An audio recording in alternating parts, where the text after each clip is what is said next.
home in Melbourne, South Bank.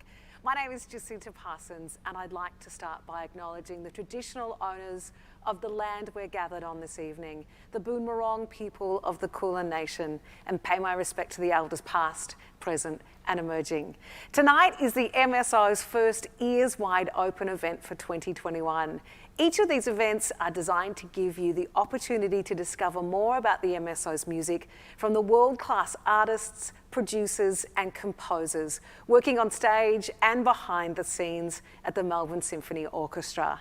Thank you to our Ears Wide Open presenting partner, TarraWarra Estate, for their support of these events, and to Equity Trustees for their support of our International Women's Day program of events.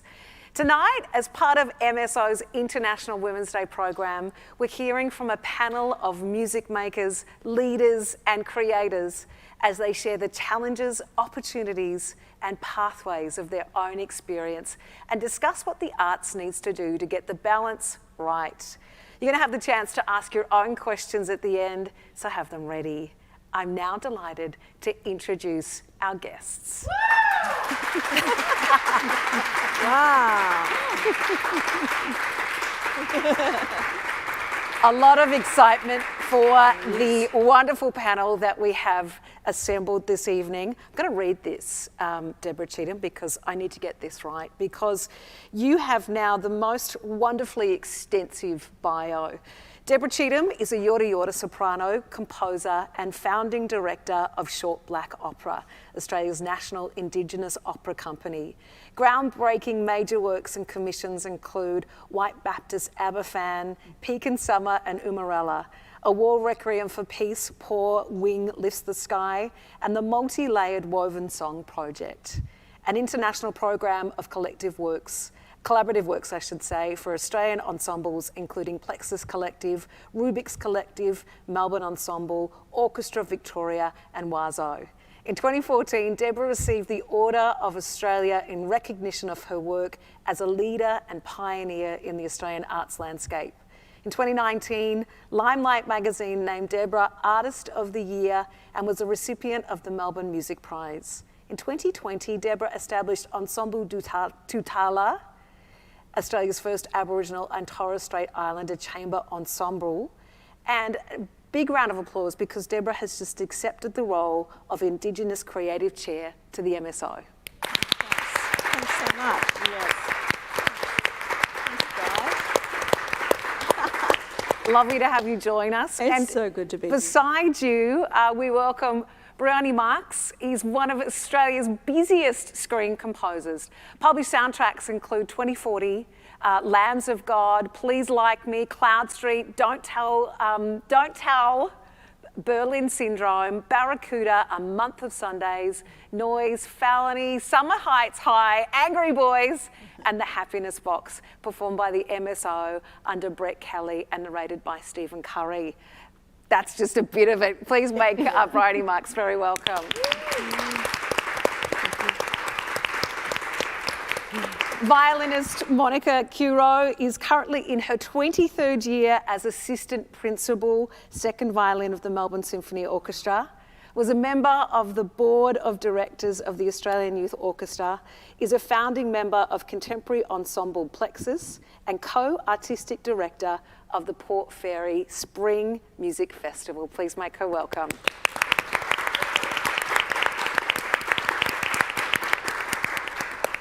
And Eliza Shephard has performed and studied extensively in Australia and internationally, and is passionate about amplifying the voices of female musicians and composers. A fervent contemporary musician, Eliza has established a course on extended flute techniques, the extended flute, and is a specialist on the glissando head joint, of which we will see an example of a little later perhaps, a telescoping flute head joint that bends pitch. Please make her welcome. I feel like I've just introduced a panel on Perfect Match or something, and we're going to have Dexter do the analysis of how compatible we are. Good luck. We are deep with experience tonight, and we're ready to roll up our sleeves to take a fearless look at the music industry through a gendered lens. Tonight we're going to explore that as international music organisations move towards achieving a 50-50 gender balance, how does Melbourne's music community measure up?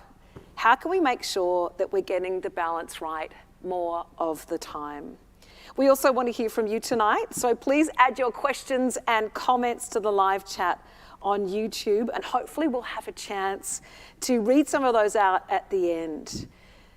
What will be really instructive, I think, is if we begin at the very beginning, and that will be at a different point depending on where you perceive music has started for you. Let's start with you, Deborah Cheetham. Okay. You hit your first hurdle at the age of 7.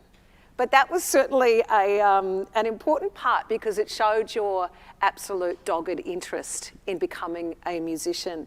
Did you always know that you wanted to be a singer? Well, look, it was one of the early hurdles, I have to say. I lined up along with the rest of my class at Mortdale Public School and wanted to audition to get into the school choir. You're right. And we had to learn a song. It was Little Sir Echo. Do you know that song? Oh no. Can we have a go? I've just aged myself. I've outed myself as in the over 50 bracket. Little Sir Echo, how do you do? Hello. There is no one here willing to sing. Please join We in have an audience, any... hundreds of people here. Oh, no, I'm just making that up. It was, you know, hello, hello, hello. Anyway, I learned all these lyrics and I learned the song and I could, before anybody else in my class, and I was pretty confident getting into that choir. But the choir master, or mistress rather, I should say, a rather formidable Mrs. Brown, had no intention of letting me into the choir no matter how well I could sing it. I think I was maybe a bit of a hellraiser already at the age of 7, and she saw trouble. I think that she had some issues with perhaps who I was and maybe the colour of my skin, and I didn't get to join the choir in a direct manner, and I didn't get to sing that song. In fact, we made a little album, a little 7-inch album of that Little Sir Echo song. But she sent me actually to the sewing mistress for elementary needle threading lessons. That was my punishment for not getting into the choir. But I was probably even worse, my behaviour was even worse for the sewing mistress because she sent me back to the choir, and I ended up getting to sing along. But you don't accept that knockback when it's something so deeply embedded in you. I actually can't remember a time when I wasn't singing. I can't remember a time when music wasn't just part of the fabric of my life. So it's beautiful to hear you say that. Did your teacher have you ever seen her in the trajectory of your career to go, check it out? I have not, and early on in your 20s when you think one day I'm going to be successful and Mrs. Brown, you'll eat your words. No, I've never met up with Mrs. Brown again, but you kind of can't invest too heavily in the people that can't see your value. You can't invest in them. You have to find your tribe. You have to find the people that do understand you, and until you do, you actually have to believe in yourself, and that can be quite an ask at times. But it can be a really important part of the journey, because once you've had to do that, it's a pretty unshakable resolve. Yeah, it has been in me. I think that embedded in my DNA is a knowledge of the world through music. I mean, for First Nations people, for the First Nations people of this land that you so beautifully acknowledged earlier, the Bunwarang people, the Yalukit people of the Bunwarang Nation, their knowledge was all sung. That's the way knowledge was passed on and danced and painted, but music is so very essential, and I think embedded in me, in my DNA, is that reality that music is not a pastime, that singing is not merely for enjoyment of myself or hopefully of others, but it's a way of knowing and giving meaning. And so Mrs. Brown, as formidable as she was, didn't stand a chance. Oh, I love to know that, Deborah. So Mrs. Brown was someone that, created a barrier for you. Were there people through that early life experience that were the opposite of that that actually gave you that encouragement to know that you could do this as something. Yeah, and a big rap to all the music teachers out there. Yeah. To the men and the women who have dedicated their lives to music education. It is one of the most important tools we have to stem the tide of so many ills in society right now. They do it tough. The national curriculum that was set up a number of years ago has bashed the arts around for more than a decade, and music teachers in state schools are some of the most under-resourced people. But for me, were it not for a music teacher in a state high school in New South Wales, a dear friend now, Jennifer King, someone who took me to my first operas, my first concerts, my first plays, my first everything, were it not for someone who believed in me so totally in my abilities as a musician, in the interest that I showed, were it not for that teacher and the extra mile that she was willing to go on for me, life would have had my path would have been a very different one. So a big shout out to all those music teachers out there. What you went through last year, through that COVID year, it beggars belief, and it's not entirely over yet, but you are so essential to the health of our nation. It's a big conversation. I don't want to take up all the time, but if I had to invest in anything, and I know there are other people on the panel, I know that Monica is a great advocate. We all are advocates of music education. We're teachers, and we know the value of the teachers and the impact they've had in our lives. I really want to touch on education because obviously tonight we're talking about pathways, but also the opportunities, but the challenges that women in the music industry, and particularly through classical circles, have. I want to ask you just quickly as well, we can see your career through both your singing life, but also your compositional life. When we look at the pathway that you have taken, has either of those been more challenging to forge an identity in, or to get the support that you've had doing it? It's really interesting that I knew I wanted to be a singer the first moment that I encountered opera. And before that, I always sang, but I knew I wanted to be a classical singer the moment that I... How old were you? Well, I was 13. It was the 19th of February, 1979. Oh. I went along to see Dame Joan Sutherland sing the title role in The Merry Widow at the Sydney Opera House with my music teacher, Jennifer. And the impact of that on me was just phenomenal. And on Australia, we'd have to say. The impact then subsequently on what you've brought to this country. Well, I hope so, and I hope to keep contributing in that way. It was so impactful for me to see the world's greatest opera singer ever as an Australian here on stage, and a few years later to see one of the great African-American sopranos sing, Leona Mitchell. So I knew what I wanted to do. I knew I wanted to sing, and I worked at that identity. It was by no means a straightforward journey. I think during my degree years at the Sydney Con, I probably flew under the radar a little bit, and maybe not so much was expected. So, but I had that early experience in primary school where I didn't want to be knocked back and for that to be the end of the story. So I forged my path, and adopted the title soprano pretty early on. I was comfortable with that. Composer was another thing. You know, I've heard it talked about a lot recently, this imposter syndrome, that we feel like that we don't actually believe that we are who we are, or we're just making it up as we go along. Of course we are.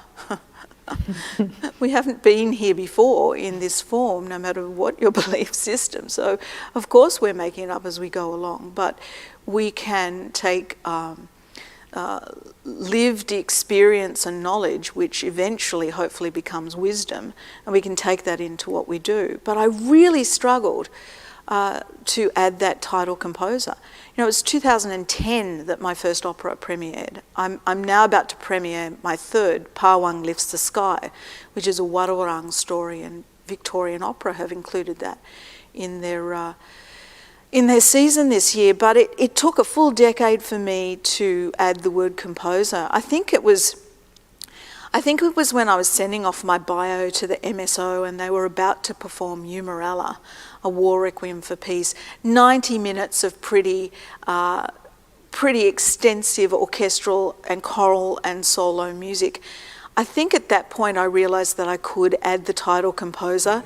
If MSO thought I was a composer, I probably was. But it didn't come easily. And I think that's sort of out of respect as well. Yeah. I'm sitting next to one of the most amazing composers and more than one composer in this panel, as you'll hear later on. I don't want to give everything away, Eliza. But it wasn't my main field of study when I was at the Con. So you find yourself, the Sydney Conservatorium of Music, you find yourself in a degree and there are certain labels that you're given and you accept some, reject others, but there's sort of a formula to these things. I didn't go in there as a composer. I didn't study composition formally at that level. It's something that I've studied my whole life, but it wasn't my degree. And so maybe for that reason I felt, is it right that I should claim this? And yet I'm the descendant of songmen and songwomen who knew their law and their life and their way of being was through music. So, maybe I could have adopted that title a little bit sooner. But title or no title, it's what I seem to be doing probably more than 50% of my time now, and I feel very honoured to have audiences that want to hear what I have to say through music. Well, we're so honoured to have you, and I'm so happy I got to read out only a small portion, but a significant portion of your achievements today when we at the beginning, because it matters how we describe ourselves. Bryony, as Deborah referred to you, one of the great composers in this country, and this is, I think, a hallmark of being women in some way. There's the deferment of success. Oh no, has it been difficult for you to accept that title of composer? I mean, the first thing I want to say is, I don't know about you guys, but I'd be really happy if Deborah just spoke for the hour. It was just so interesting, and I would have been quite happy listening, but I absolutely relate to the idea of not being able to call yourself a composer. In the time that I started to write seriously, for at least 10 years, probably longer, I said, if someone asked me what I did, I said I wrote music. And that seemed a fair thing to say, because I did. But composers were dead old white guys on busts, and who the orchestras played. So it wasn't me. I did not relate. I didn't see at that time. There were some key female composers around, but I mean very few in my field of screen composition. And so it just felt fraudulent to say that was what I was, and it did take over a decade to start using the C word. Yeah. It's really significant. I feel really proud tonight to use the C word with all of you this evening, because it matters again that we say these words proudly. It does, and it matters for people who want to do it. Yeah. That we do call it. We are composers. Of course, we're composers, and we should call ourselves that. Thinking about your pathway, composing for film and television, we're going to go into a little bit more of the detail around how rare it is still to see women in that space.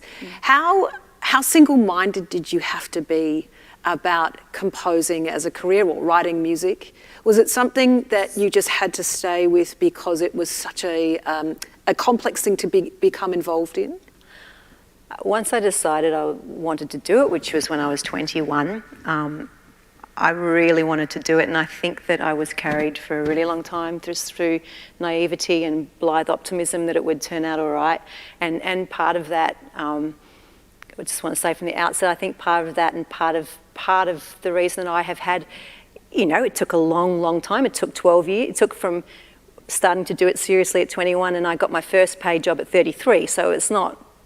And that's true, but that's not atypical for men or women in my field. It's a It's a very, very competitive, tiny, tiny little pool in Australia. There are still, there's a minuscule proportion of women, but there's not that many men either. It's tiny. So, it took 12 years. Took my husband, who's a filmmaker, longer than that. He was 38 before he got paid properly. So, we're obviously idiots to keep going. What I wanted to say though was that,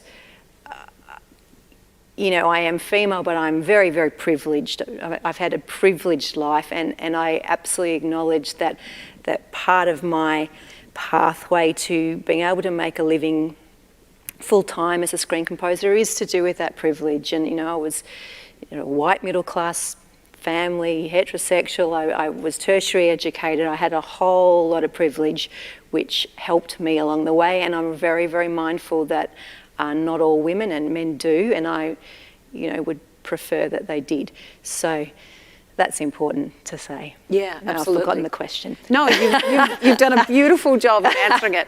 I asked Deborah this question. I'd love to hear it from you as well. The significant people, or anyone particularly that, or a moment that was really crucial to this pathway of yours, to giving you that confidence. So significant people were, I think my mum and my granny, this part of my privilege, I think, was that I just remember them, like whenever I played the piano, played the piano all through my childhood. It's the only instrument I play, embarrassingly. And my mum just used to love it. Like, she really loved it, so much so I could get out of the dishes, I could get out of anything if I just went and played. And my granny was the same. I just felt such absolute support from them. And I think they just, that kind of blithe optimism through the 20s, that's with really very little money and lots and lots and lots of work for free for over 12 years to hone my skills, with a whole lot of other people who are also working for free on student films, things like that. I think part of my optimism that it was going to work out was from those women just kind of making me feel my worth, I think. And another woman who has been really important to me is Maudie Palmer from the visual arts world. So I actually did an honours degree in art and English. And then I worked as a volunteer at Heidi, the gallery, and then I got a job at Heidi when I was 20.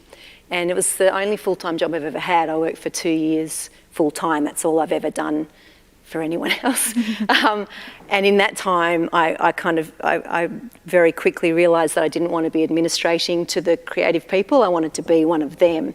But Maudie, I worked with Maudie 2 days a week from 21 to 31. And we just packed a lot into those days, and she knew I wanted to write music, so she sort of let me do that, and it helped me, it supported me. That was my job, so that I could go and work for free the other 5 days of the week on what I really want to do. So that's how I got there. And Lisa Gerard, who's a very well-known, highly respected film composer, one of our greatest in Australia, she was an inspiration too. And in my 20s, I kind of cold called her, and she let me come out to her place in Gippsland and spend the day with her, which is really kind. And that was important to me as well, seeing a big grown-up who was a successful woman in the field.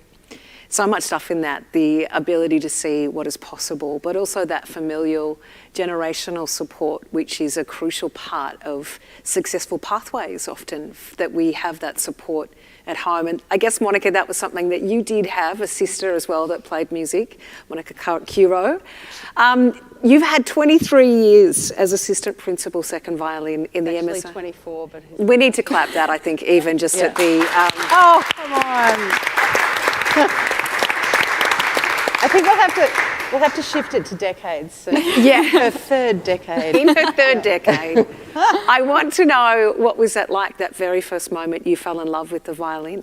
Well, it's funny you should ask that, because I don't know whether I've ever been in love with the violin. Far out. That's a mic drop moment. Yeah, sorry about that. Oh, it's here. I can stop it. I grew up, as probably a lot of people know, in a musically immersive household with my father, who started the Queensland Youth Orchestra 53 years ago, who wasn't allowed to do music. He had to be an architect until his father died when he was 33.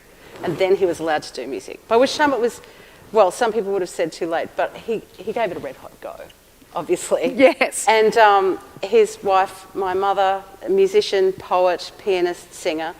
And so that's all we've known, because Dad put the brick on the accelerator as soon as he was allowed to, full steam ahead music.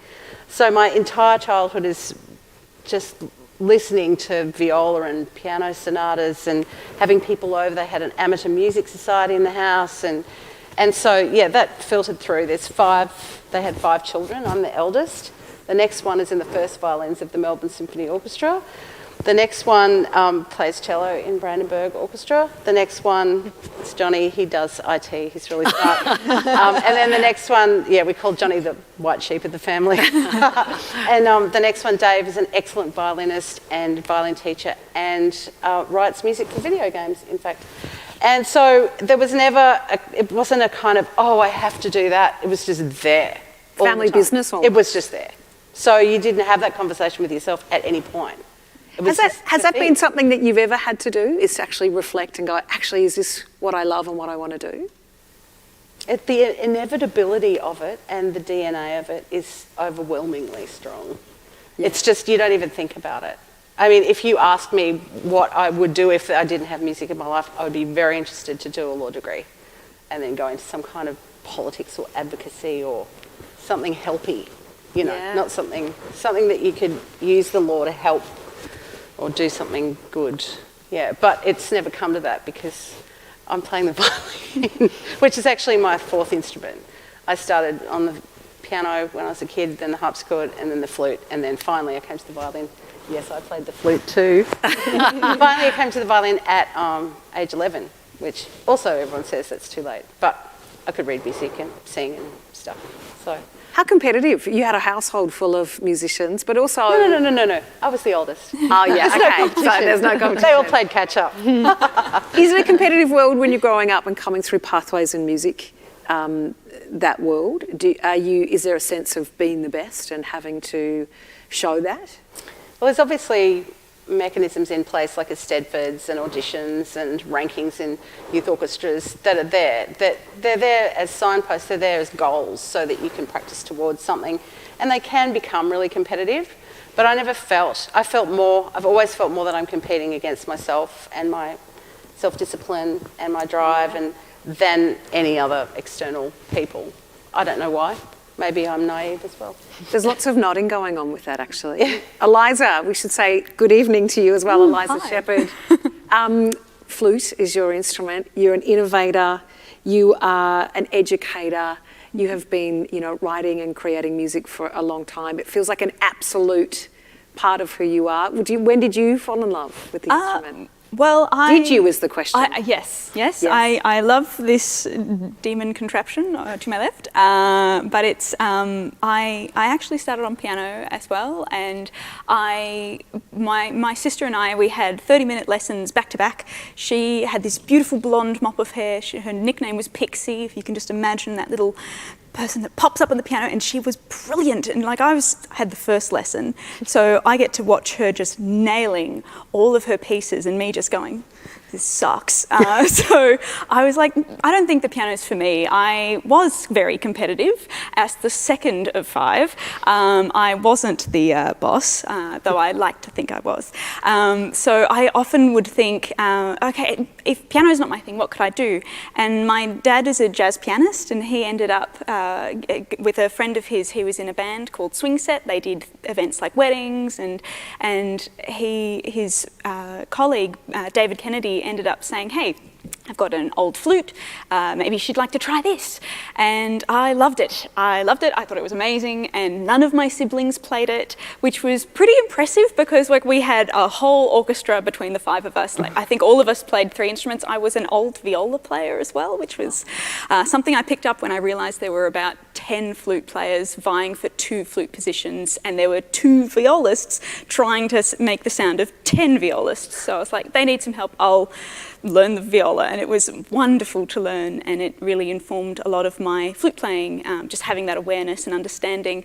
I think the flute has just been such a pivotal part of my life. It's introduced me to so many people, it's taken me around the world, and it's been such a wonderful instrument that I've been able, like I used to do lots of musical theatre, in case you didn't get the theatrical side, but I loved, there's so many singers out there and they're wonderful and brilliant, and I was never quite that good, so I thought, what else can I do that so deeply connects to what's inside of me? So I found with the flute I could relate what was in me and put it out there, and if I was ever upset I'd go and play the flute, if I was ever happy I'd go and play the flute, and it was just a vehicle and a vessel for me to get what was in out. So yeah. And in a similar way, it sounds like there's a real theme around this, it's just in you. It's very hard to separate the expression from, you know, an external thing. It is part of who you are.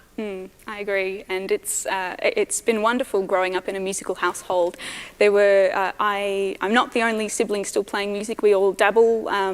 My younger brother, who's moved here to Melbourne, he wants to be a rock star, and he was really brilliant at trumpet and cello, and just having these siblings that would be at concerts, at student recitals, and would say, hey, we saw you on this and really enjoyed it, or have you heard this, and just sharing pieces that they'd been listening to, or musicians. It made me veer off the course of typical classical flute player to leaning into what I grew up with, which was jazz and rock and roll and improv and just all sorts of wild stuff. I think the first gig I did with my dad's band Swing Set, I did when I was 12 at the Wagga Wagga Jazz Festival, Jazz and Blues Festival. I had a thing in the Wagga Wagga paper saying, youngest musician of the festival, Eliza Shephard, and I was like, oh, this is kind of cool. I kind of like this. And Dad encouraged me to improvise, and I was absolutely petrified, because coming from this world of it has to be perfect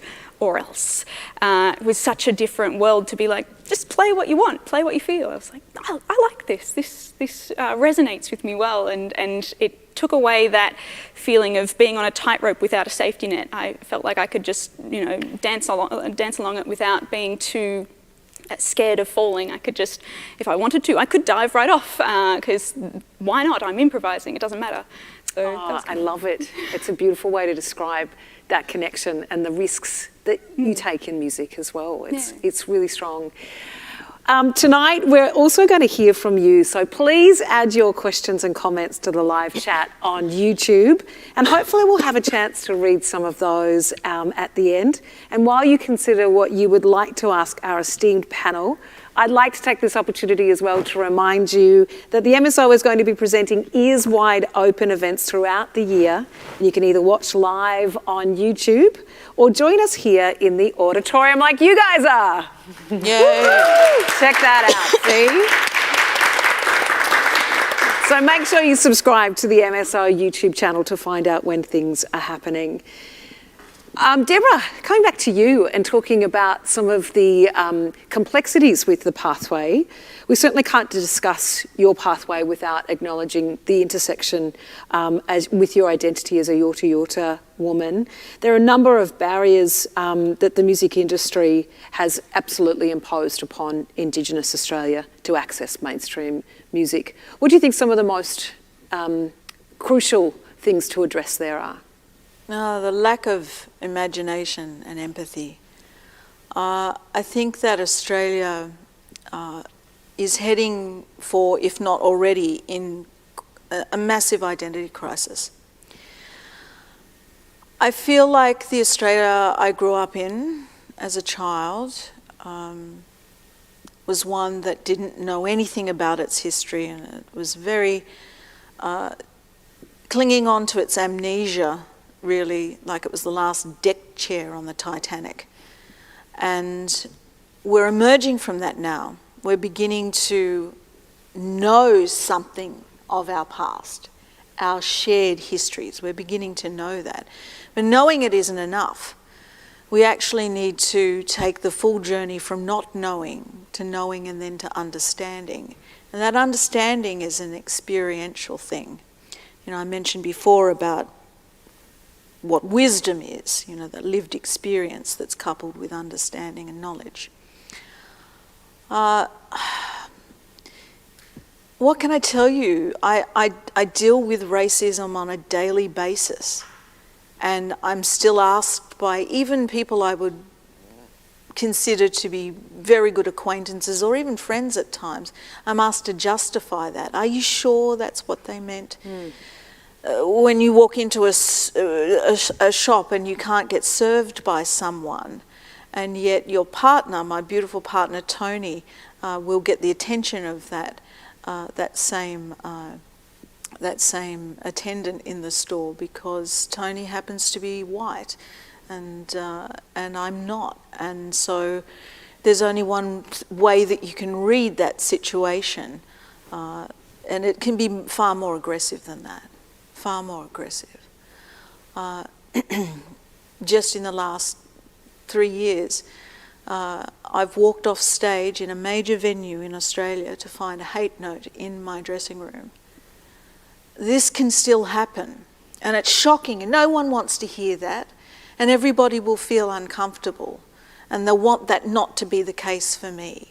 And I thank you for that, but I want you to feel that that shouldn't be the case for anybody. It weakens us as a country to not understand and value the First Nations culture that we all have benefited from, whether we're able to acknowledge that or not. The stumbling blocks are daily stumbling blocks, but I can't afford to let them halt or slow down my progress, because I am determined that the Australia that I leave when it's no longer my time in this dimension, that Australia will be a much stronger, more emotionally intelligent place than the one that my grandmother knew in her brief life, and my Aboriginal grandmother, my Yorta Yorta grandmother, Sissy McGee, and the Australia that my biological mother, Monica Little, the country that she left when she died 12 years ago now. I want the country to be a different looking place. You know, my grandmother died in 1953, so that was a full decade and a half before she would have actually been recognised as a human being in Australia. So we made the progress, 1967, yay. 1967, Aboriginal people can be counted as human beings on the census. But the rights and the privileges and the advantages, I actually think of myself as privileged. I feel like it's a privilege to have the DNA of my grandmother, but I feel like I didn't grow up with advantage. Yes. That I had to struggle for acceptance. And in you know, I mentioned it lightly before that I flew under the radar at the Sydney Con, but there was a certain amount of, well, we don't expect much from this person because they're Aboriginal. You know, I fought against that at school with other teachers, always being protected by my music teacher. But I fought against these attitudes that Aboriginal people are not capable of doing the same things. Of course we are capable of playing any music that's put in our path, given the opportunity to learn it and play it. Mm. So I've been driven by the desire to leave Australia better than it was than in my grandmother's time and my mother's time, for young First Nations musicians who want to connect to music through classical music. Why not? Why not? Why not connect through the Western canon? Why should we be any different? I also drove my car to get here. Like, you know, I live in a modern world. Why should learning the flute, which was my first instrument, or the piano, or becoming an opera singer, why should that be denied us? But there's a systemic racism that emboldens someone to walk into my dressing room in a major venue in this country, it wasn't in Melbourne, it was somewhere else, and leave a message of hate. People are emboldened, and that comes right from the top. And we have to do battle with that kind of lack of emotional intelligence. And music is the best weapon for that battle. And the women on stage here with me do battle every day in their own way. And I feel like we win on most days. But there are some battles that we need a lot more people on our side to win. Thank you for sharing that, because I think a lot of people, when you tell stories of racism, I'm surprised. We shouldn't be surprised, because it's a world that you are living in daily, and we need to take responsibility for what is actually happening in this country. And also to accept that if you can be mature enough to look at our shared history and the beginnings of that and how brutal it was, if you can be emotionally mature enough to accept that, what we could achieve together from that point of mutual respect and understanding would be phenomenal. But it's not happening. And so, as I began in my very long answer to your question, I think Australia is at risk of an identity crisis, because who are we? Who are we? We emerged from a society that was so nuanced in its governance when colonisation began here, and we did everything to destroy it. And I say we, because I'm a hybrid right here. I have a biological father who is not Indigenous, and it's very possible that his relatives were on the opposite side of the early conflicts to my Aboriginal family. So we did everything we could to destroy that. And we've done, maybe in the last 20 years, as we've started to realise the value, we've done everything we can to exploit it. Now how about we have a relationship with it? I think MSO is doing that, and I'm not just saying that because I'm sitting here as the newly appointed creative chair. That didn't come out of anywhere. That came out of nowhere rather. That came out of really nuanced thinking about how do we use what we know and what we do to enact that change that will help Australia go from being, a recalcitrant teenager really, into a fully mature nation that knows who it is, where it comes from, and hopefully where it wants to go. It's interesting because today, of course, we've heard, if you're watching back, this was the day that Victoria decided that it would go back into that past and begin the process of truth-telling. So hopefully what you describe is something that we can reflect on in years to come as the beginning point for what you're saying. I hope so. I'm optimistic, and it doesn't surprise me at all that it would be starting here in Victoria. So many leaps and bounds of acknowledgement have begun here, and I hope the other states embrace this energy, and I hope it is what the Premier intends it to be. The proof of the pudding, of course, is in the eating. And I'm much more of a qualitative person than a quantitative person, so I feel that I want to see the quality in the question, who is asked, what are the questions, and I want people to feel courageous in taking on this knowledge. That's wonderful. We feel very grateful for your insights this evening. Bryony, you mentioned before the lack of women, especially when you were young, 21 years old, I'm sure the scene was different. Just to give a tiny context for what we're talking about, there was a report done of screen composers back in 2019. Only 13% of composers for film and television were women. And again, if we even look at advertising, I think it's lower at 7%. There's so many factors that contribute, so many challenges that contribute to those figures. What do you think, though? Is there something that really stands out for you as a very large contributing factor? Is it about connections and collaborations that women weren't having access to those years ago? I'm not sure that it is about, I probably on that can only speak about myself, and certainly in my 20s when we were really exploring and I was in a group of friends who were all exploring how to make films, and cinematographers and directors and writers and composers and everyone else. We're all just doing it, getting out and doing it. And there were men and women, there were more men, but certainly I can think of at least 3 women who are now successful as a cinematographer, director, producer, writer, who and sound designer who were there doing it. So I don't think it's that. I think for composers, sorry to be repetitive, but I think it probably is just the lack of seeing a woman and saying she's a composer. It's just like I don't think enough women think it's something that they're allowed to do or that they even would do.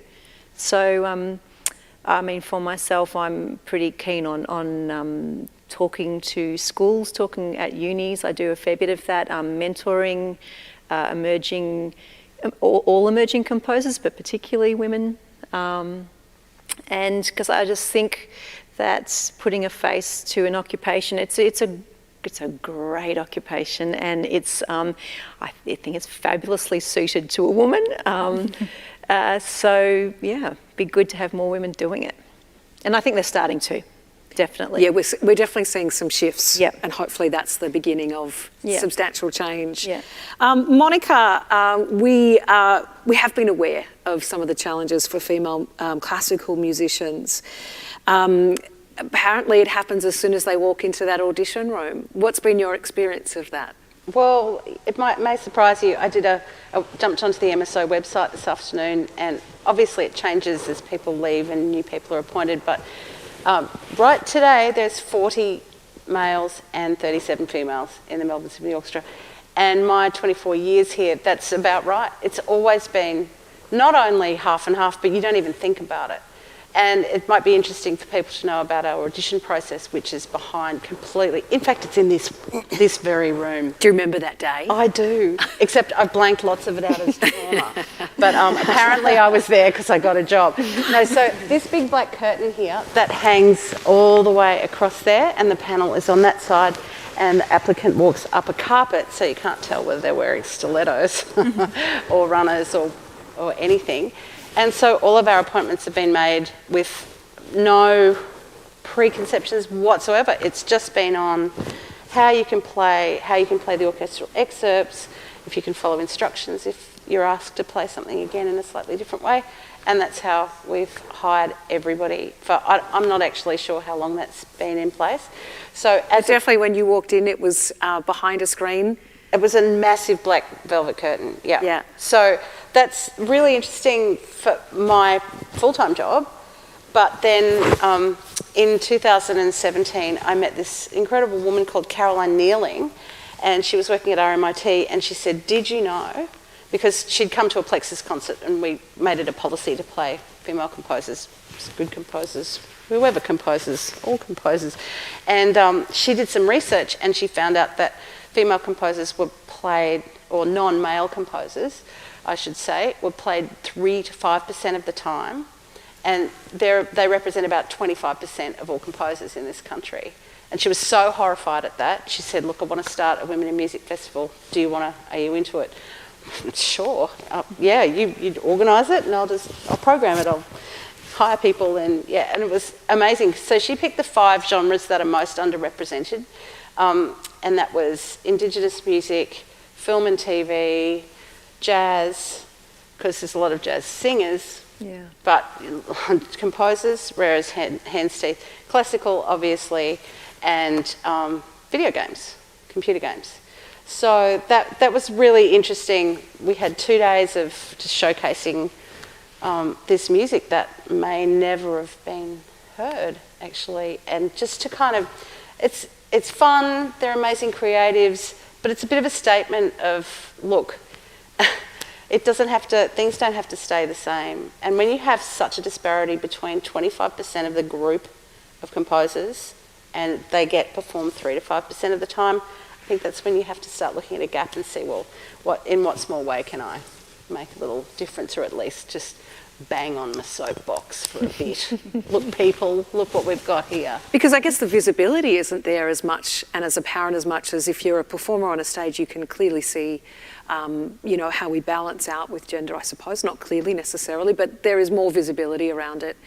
In composition, it's hidden behind, we're not always clear about who's behind the work. Yeah, that's true, I suppose. But it's just things are changing though, don't you think? Yep. They're getting really different. I think in just the last 5, Yep. 10 years, Yep. really different.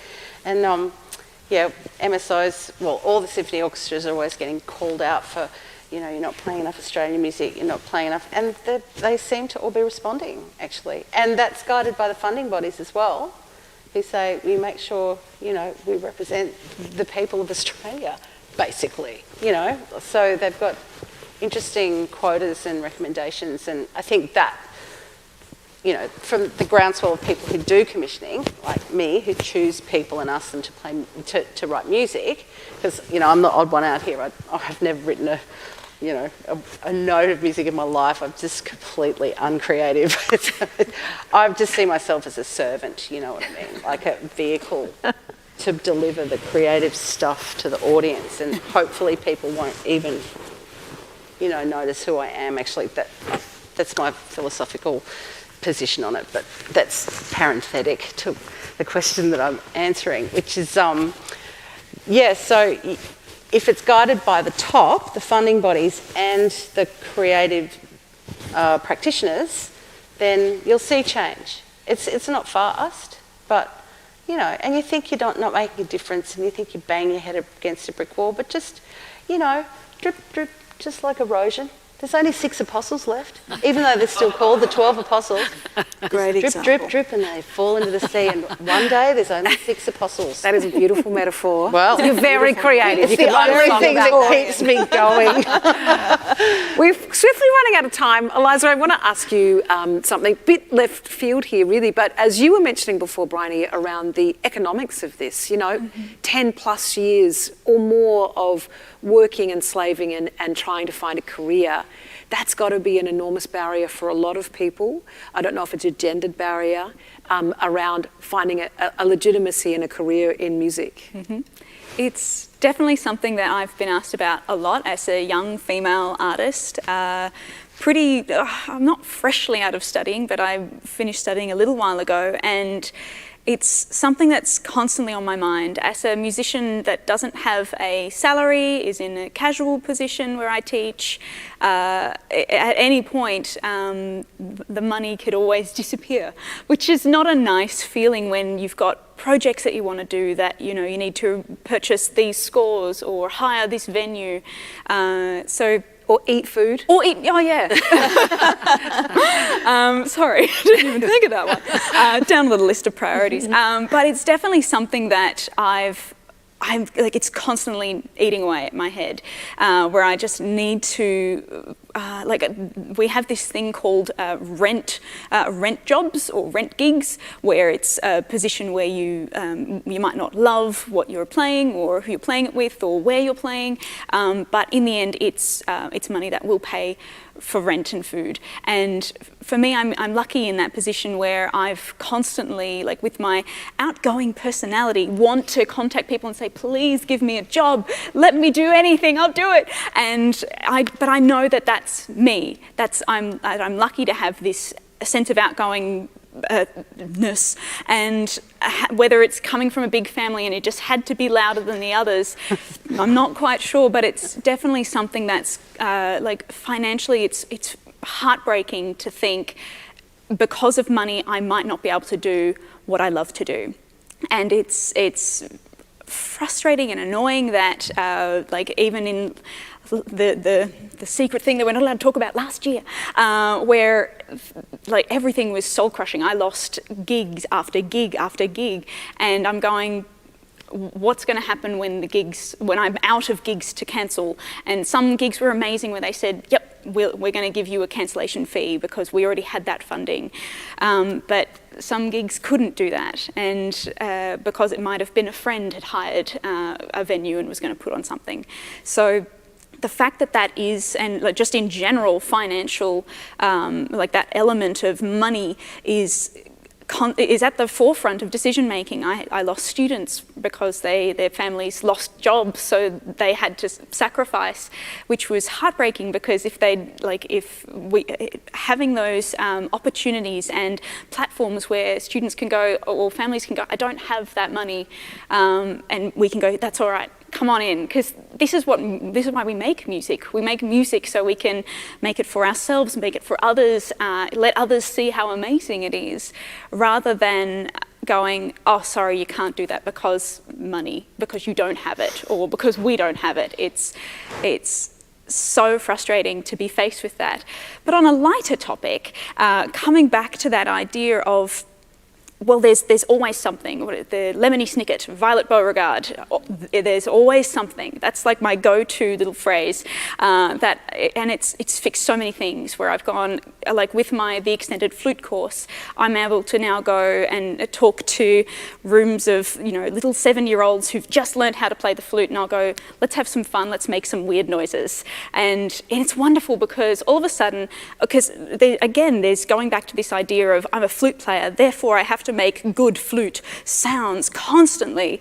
But with extended techniques, as you may hear soon, there's this element of it can be just whatever you want to make it, whatever you want it to be. So all of a sudden, these little 7-year-olds who look like a herd of startled gazelles, they are so enthusiastic. They're making sounds, they're playing music, and really they're just having a jam. And in the end, that all they needed was, a bit of courage and some crazies, and let's just go for it. And it's frustrating that those sorts of platforms aren't more accessible. So hopefully there'll be more, and there's amazing educators out there. Like I've so supported last year from where I teach, and from the students that I teach and the families that I work with, that I was just so happy to, yep, you want to go another half hour? Let's do it. I'm just so happy that we're talking and making music together and talking about music, because it's so often people think, oh, I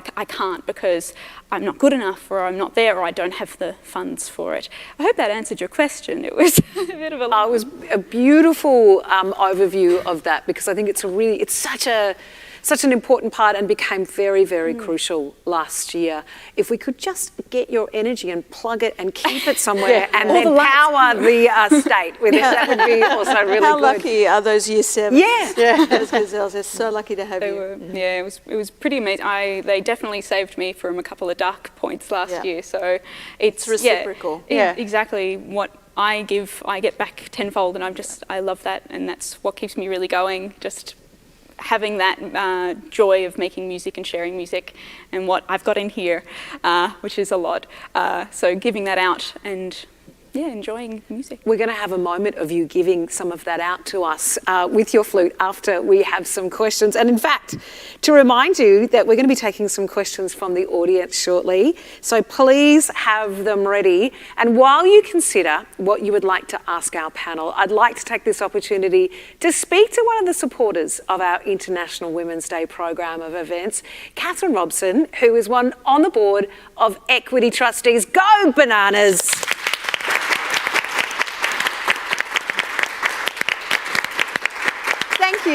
Thank you for your support, because obviously this is really important and support is essential.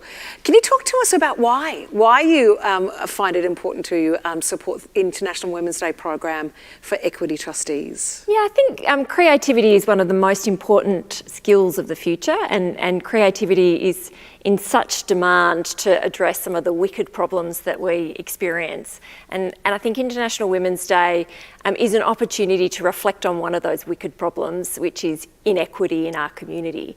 And so, for Equity Trustees to be in a situation where we have the opportunity to showcase some of our most creative leaders is an absolute privilege. It was interesting to hear our panel describe in various ways some of the economic issues with being a working artist. And it's something that you actually do look at, is how financially we can understand supporting artists and art organisations. Yeah, financial stress actually has a very negative impact both on IQ and creativity. And so, one of the things that, Equity Trustees is very keen to do is to build capability, not just in individual artists and give them some of that financial security so that they can be at their creative best, but also arts organisations, because we know the same sort of things happen for organisations that they can't be as innovative and creative and as supportive if they're constantly worrying about money, and if they can't, actually use the resources of their people to be doing the best things possible, and they're fixing the photocopier, for example. So that's the sort of thing we're really keen to make sure that we're part of building that vibrant arts community. You host a weekly podcast talking about women's leadership. Can you talk about, we hear and we talk about women's leadership and the importance of it. Is there still a lot of talk, or are we starting to see a lot more action around crucial places? Yeah, I think we're seeing progress. We're certainly seeing solid progress at the top end of big organisations. So women's representation on boards, for example, has continued to improve. We're very proud at Equity Trustees that our chair is a woman, Carol Schwartz, who's an extraordinary person and a wonderful philanthropist. And I think, when we see women like Carol, it's something that you can role model. It's very hard to be what you can't see. So I think we're seeing some progress, but we'd like to see more women leading organisations, being CEOs, and their voices well represented, across the community. For any of us interested in kind of moving into leadership, not looking at me because I don't really. Have you got any advice? Oh, look, I've had the privilege to scratch my own itch in terms of, wanting to learn from other female leaders, some of their recommendations. I think one of them that resonates with me is to fit your own oxygen mask first. So, if you want to have impact and you want to help others, look after yourself, invest in yourself, have the skills, and look after your health and well-being. And, then you're in a much better place to help others. So I think women, and International Women's Day is a great day to reflect on it. Often put other people's needs first. And so sometimes I think we need to prioritise ourselves, because that actually is an enabler to help others. I really like that saying. I'm going to be using it when I go home. Sorry, I'm fitting my oxygen mask before yours. It's been really great to have some insight into the work you do, and thank you again for your support. Catherine Robson, everybody. Thank you.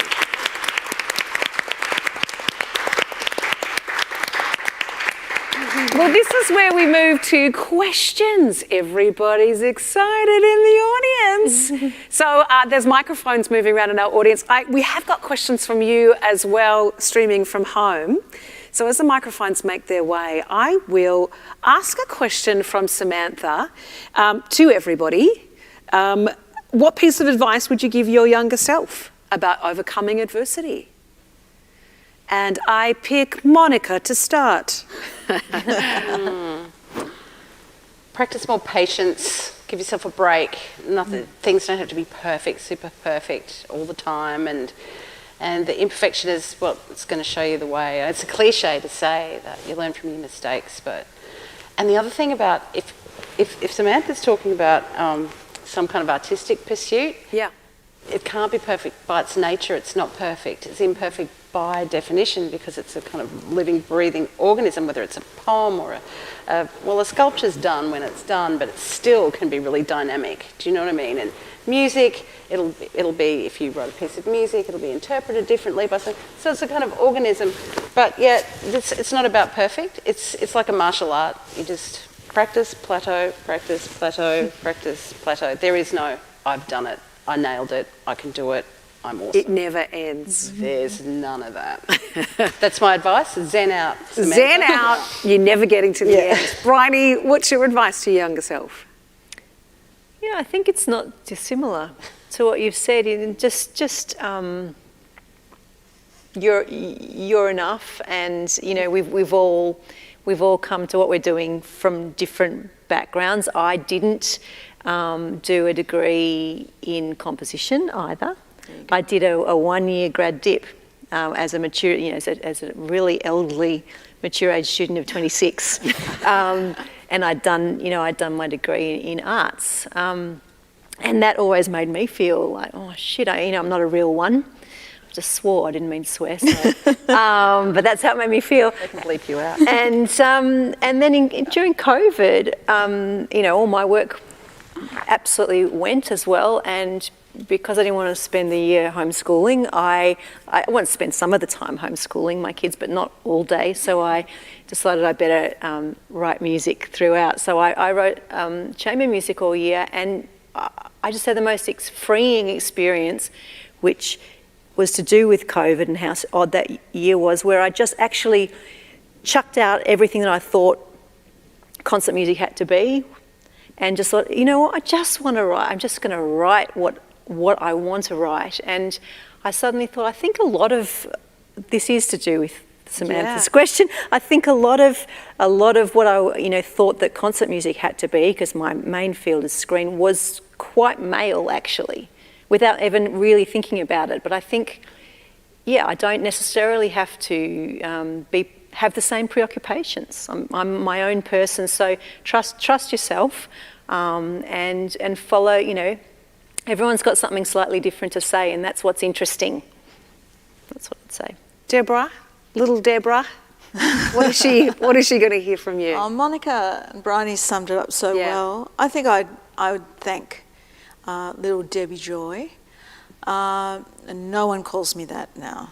I really want to, though. I know that you do. I would thank her for not feeling that she had to be, for not realising that she wasn't the most popular person, and that her little group that hung out in the library every lunchtime and talked about the opera that they saw last night weren't the most popular. I thought we were, you know. I would thank her for having those gangs of friends who would just rally around, and for being so in love with music and in love with opera, and not actually realising the extent at which that was so nerdy and daggy to everybody else. I would say thank you for not realising that, because... What a sweetie pie. I want to give her a cuddle. Oh, she was cuddly.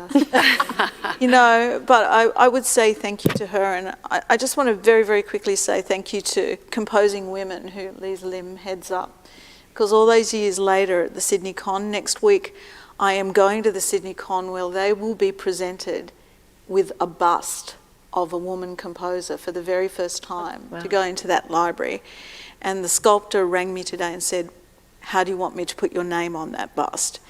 So I think I'm really honoured to have flown under the radar for so long at Sydney Con, but I'm coming back with my own statue. And Deborah, that's like...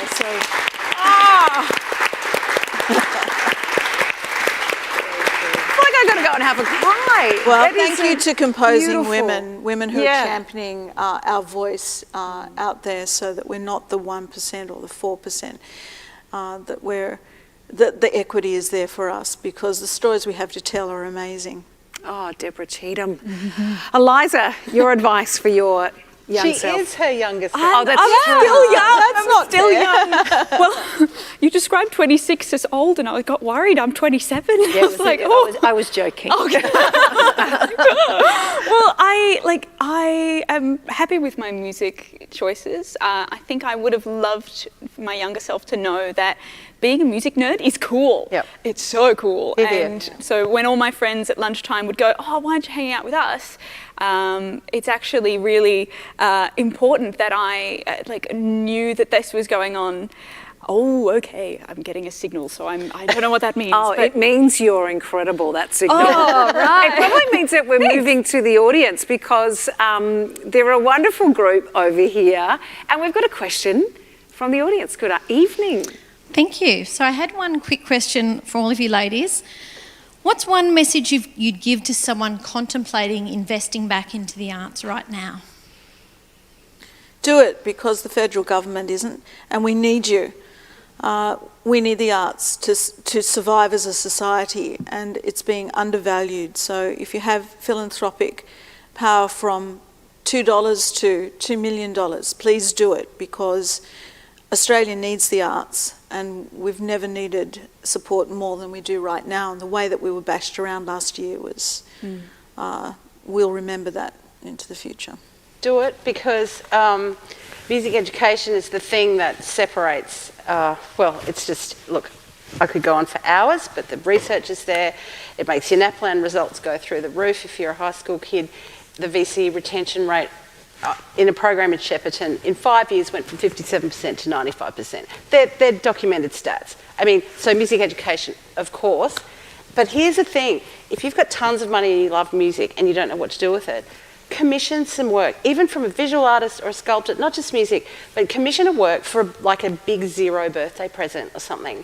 Because A, you're supporting an artist, B, you can talk to the creative about what you know, what's your narrative? Is it after your favourite poem or something that you shared 25 years ago when you got married or whatever? And that's one gift that can never be, it's not the same as the other bit of Swarovski crystal in the cabinet. Do you know what I mean? It's a unique gift. And you can feel that you're contributing to, here we go with the word ecosystem. Sorry, I said it. I'll say pivot too later.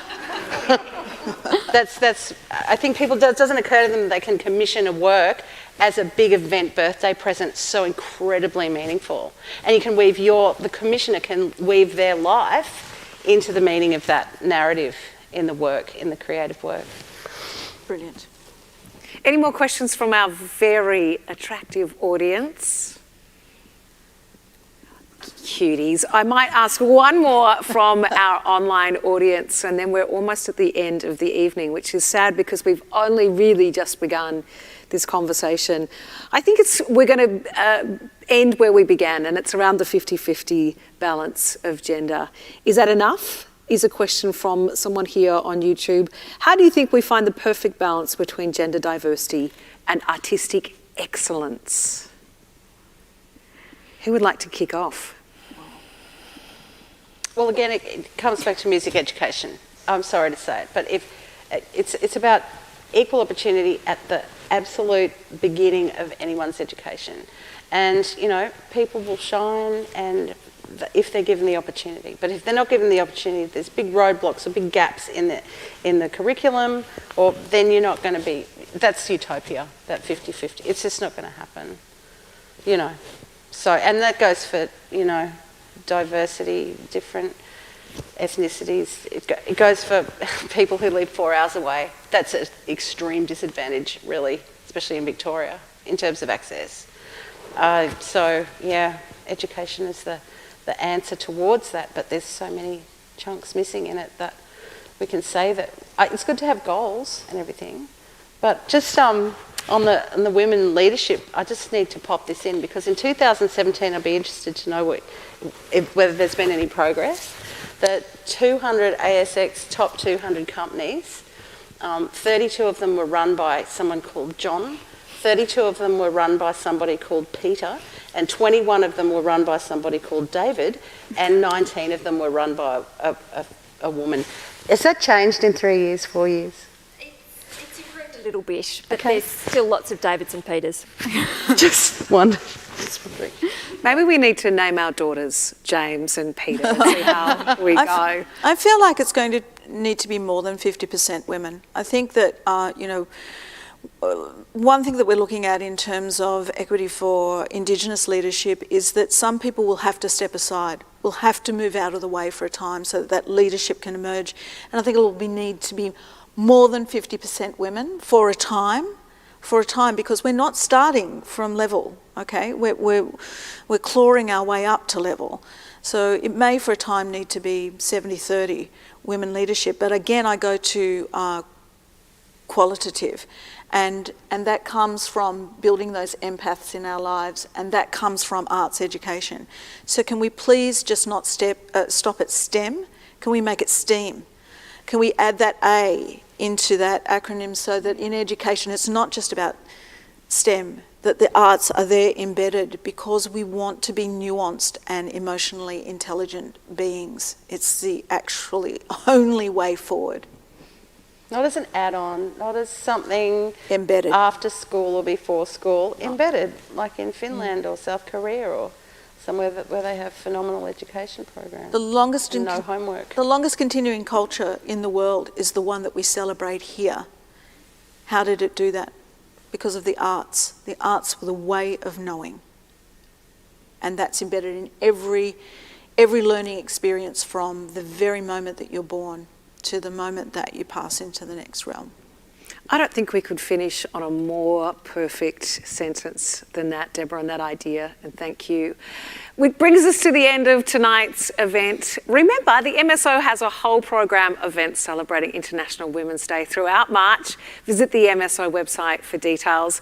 And a huge thank you to our Ears Wide Open presenting partner, TarraWarra Estate, and to Equity Trustees for their support of our International Women's Day program of events. Also to Creative Victoria and the City of Melbourne for their support of our Ears Wide Open program. Let's hear a huge thank you to Deborah Cheetham, Bryony Marks, Monica Curro and Eliza, who's about to play for us in just a moment.